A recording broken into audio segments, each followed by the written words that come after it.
Hello, everyone. This is Tom Fox back for another episode. Michele Crymes and I are absolutely thrilled today to have Friday Odeh, who we're going to call Odeh. So, Odeh, with that introduction, first of all, welcome and thank you so much for taking the time to visit with us today. Thank you very much. Uh, I'm happy to be here. Over to you.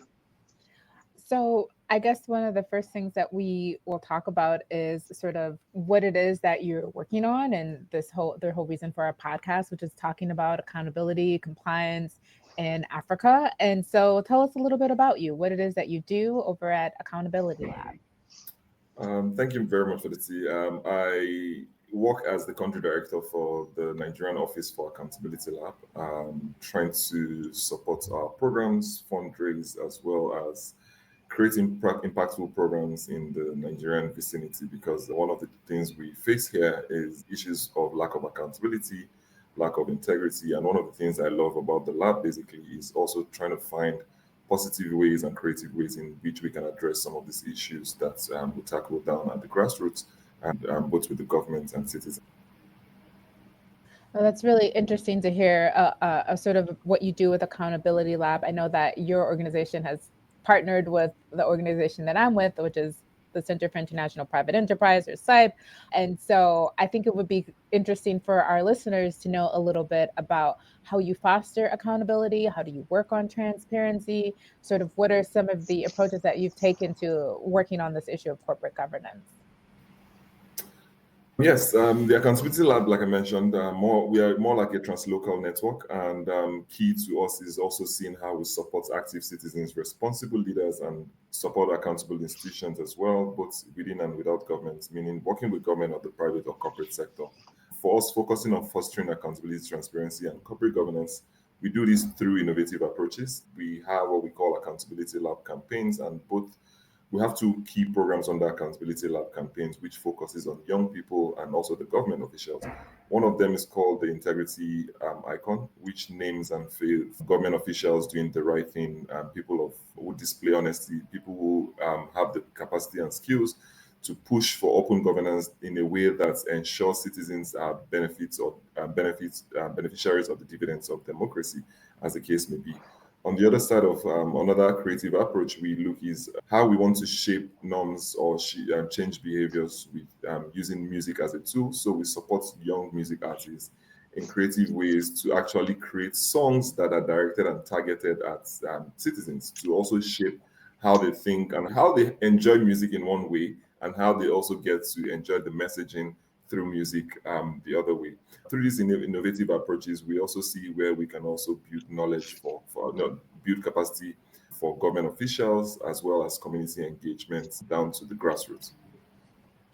I think it was really interesting to hear you talk about the innovative approaches. I think music and sort of how you're hitting across multiple aspects of society, working with Yeah. youth, working with government.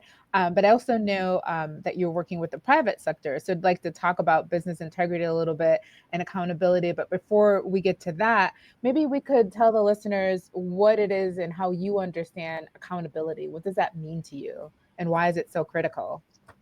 Accountability is very critical to me. I previously worked with an organization, an international organization back in the Northeast during the insurgency between 2014 and 2018. And one of the things I experienced basically back then was the lack of accountability. So while we provided services and support to communities at the grassroots, from food and food deliveries to health nutrition programs, one of the things we found out that was very glaring, that there was a breach or there was a gap in accountability. Where you decide to provide a program to the community, there's a step in by the government officials, basically, who in turn are more of the beneficiaries as compared to the communities being beneficiaries. So for me, it was a situation that had to do with the delivery of food to the Northeast, where one of the agencies was involved in selling some of those equipment. For me, it was largely that breakthrough for me to understand that while we want to change our communities, or why we want to impact our communities for development, you also find the issue of lack of accountability, which is in the forefront. But if we don't decide to fight what accountability is at that grassroots, with the government officials most especially, and even with the corporate sector, we will not do anything. So for me, it was that point in time where I had to change my job to join the accountability lab. But basically, for me, accountability refers to responsibility of individuals, be it governments or citizens, organizations, be it government organization as well, or the corporate sector, to answer for their actions and decisions. It is critical for me because there's a lack of trust, there's a trust gap deficit, which is also happening widely in Nigeria now. And it's important for us to ensure trust, fairness, and justice in societies where we live in and not just work in, and promoting good governance and preventing corruption from happening across these places. No, I think you make some really good points. I just sort of wrote some notes to myself about sort of ensuring that everyone is accountable and answers for their actions and filling in the trust gap, because that's such an important part of sort of our fabric of society and what we do. You've mentioned and sort of we've talked about, sort of touched on a little bit about what this means for the private sector or for business integrity. Can you talk about a little bit about sort of what the role of business integrity is sort of in the work that you do, and sort of maybe relating it to some of the things you've talked about around being individuals being responsible and filling in the trust gap? What's the role of the private sector there, or business integrity? For me, I think the business integrity basically is what I call it, plays a huge role in promoting accountability. You can't do one without the other, as it involves maintaining ethical standards across board, transparency and honesty in all business dealing above profit making. This contributes to building trust with stakeholders, like I mentioned, which we already have the trust deficits in existence, and stakeholders and the broader community within this component. But within the work we do around the private sector, at the moment, we also have some work. We are working with the Ekiti and Edo state government on their procurement processes, which talks about open contracting and brings in the contractors into this conversation. What we found out in the communities we work in is the government, according to the project cycle, procurement cycle, provides funds for contracts which are being implemented. But however, we find out that at some point, people continue to focus on the government rather than focus on ethical behaviors of the community, of the business communities which we work in. Sorry, 1 minute, I have a distraction, please. No worries. Can we pause this? Go ahead and take the time. I can edit all this out. All right. Sorry, I'm in a meeting, please. If you don't mind. Go ahead. Okay, I lost my thought, but I'll try to jump in. So we do some work around Ekiti states, Plateau states, and Edo states with the procurement agencies, where contracts are being awarded to the business community. And one of the things we've also found out on ground is how citizens understand the procurement processes and those stakeholders who are involved, and what business integrity means for all of us. While the government has released funds for budgeting and contracting of fiscal processes, it's important we understand those deliverables are quite important to understand how the business community plays that role of ethical standards. When we talk about the quality of goods being used, when we talk about the standards of work being done, and how this affect the communities they work in, for me, I think these are the real issues we have. But this is why we also need to promote accountability. So people, not just within ourselves, but the community needs to understand the process so they can also engage in holding government accountable, holding the business community accountable for the contracts which they implement in their communities. I find this very interesting as well, that they also need to stand in a place where they display ethical standards. What we've also seen in the community is they feel they don't owe the community any response. So that also breaks the idea which we defined accountability as personal organizations which are responsible for their actions and decisions. So we have to ensure the communities hold the private sector and the business community accountable in terms of business integrity and ethical standard and transparency, as the case may be. I'm going to have to pick up on some of those answers, and I'm going to have to start with music. You are the first person I have ever heard who incorporates music as a way to engage your target audience. At least in the United States, we talk about engagement and employee engagement. And it's certainly one thing to put a message out, but it's another thing to get people to listen to your message. Yeah. And the absolute brilliance of using music for your audience, as you said, number one, they enjoy the music, but two, they'll become more engaged, and they may pass that message on by actually singing a song. So I have to say that is absolutely brilliant. Then another phrase you used, and even Michelle said she wrote it down, trust and fairness. In the compliance world, the chief compliance officer is charged with that trust and fairness. And Yeah. the regulators say you have to have institutional justice and you have to have institutional fairness. So I think you're absolutely spot on to cultivate both of those as well. And then finally, you sort of ended up really, I thought, with the heart of what I know CIPE does, I know Michelle works towards, and frankly, what I try to do as well, which is to emphasize the business aspects of this. Yeah. Yes, it is something that we all should do because it's the right thing to do, but I'm a business person. And so I see the business advantage of having transparency, of having an employee base or customer base or vendor base that does have trust in you because you are fair. And so I wanted to maybe ask you to say a few words about how a business in Africa who engages in some of the things the Accountability Lab talks about will actually make themselves a better business partner. And whether it be a government contract or whether it be an American company or a European company coming to partner, what's the importance of having some of the concepts that the Accountability Lab tries to put forward really from the business context? Good question. I was going to say tough question, but I mean, it's a good question. One of the things we learned with business, with music basically, is also looking at the components of why you want to support young people or music artists to do socially conscious music. There's also the business component of it. So while we had to train them, we also had to train them on the act of accountability. We had to train them on transparency. We had to train them on ethical standards. So they understand the concept of how they are also going to apply that to music as a business beyond just engaging their community.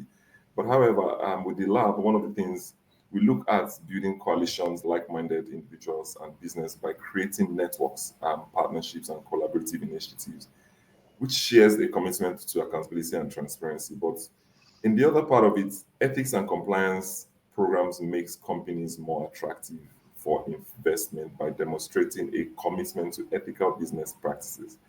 We've worked with CIPE over a couple of periods, locally and internationally, and we're quite excited to see that a couple of companies are beginning to understand this concept of why they should build ethical programs, not just within the organization, but within their services.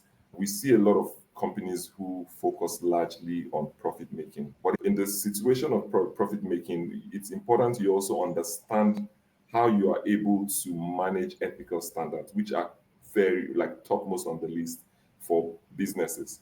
Compliance, again, it's not necessarily looking at just the books of policies and all of that, but in alignment with Integrity Icon, we try to find people who do the right thing and also link them up to the private sector organizations for learning purposes. Because use procurement, for instance, the standard is the government gives out the contract, the private sector implements it, but where's the point of measure?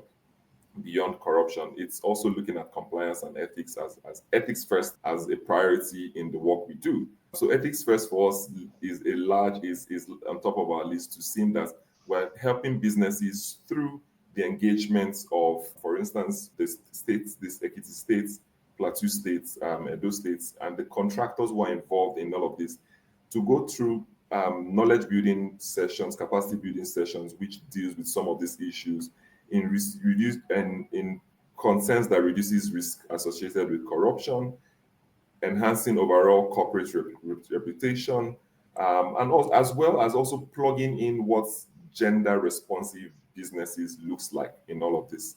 For me, I think these are some of the bases or foundation which businesses attractive, not just at the local level, but at the global level to push them beyond the work they do and at their communities.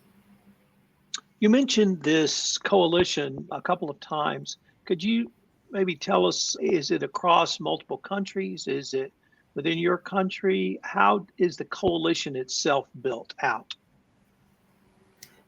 Yeah, so the coalition force, we've not been able to do the cross-country kind of accountability lab translocal network setting coalition. But however, We have those learnings during our course, but nevertheless, the coalitions are based on local engagements.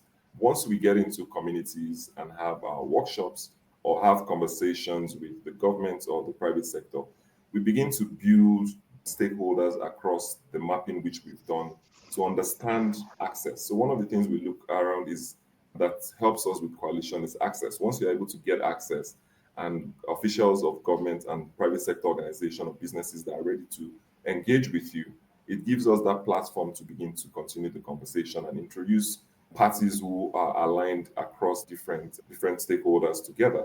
Then at Accountability Lab, one of the things we do is to bring the convening power to see how we can bring people together to bridge or close the feedback loop across the coalition. So the coalition for us looks like we have the coalition for businesses, coalition for government officials, and coalition for grassroots.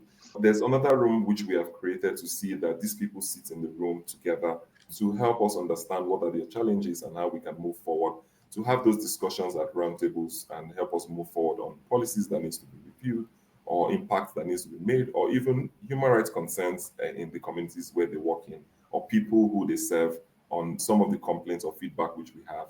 And this, for us, as a role, as Accountability Lab, coalition building is one of the things we take strongly in the work we do. Michele, back over to you. So I was listening to you sort of talk about coalition building and sort of giving, I think, more color to sort of what we've talked about around building trust and building knowledge. But one of the things that you mentioned that I wanted to pick up on a little bit was sort of talking about gender a little bit. And I wondered what you meant when you said sort of gender responsive business. Hopefully I heard you correctly on that. And if you could talk a little bit more about that and gender and equality and how that intersects in the work that you do. You said the connection between gender and what? Equality, sorry. Okay, yeah. No, I get it. For us, this is one key area we work on with Accountability Lab is inclusion, basically. And one of the things we've seen is an equal situation on society. And we pay close attention on how services affect the people.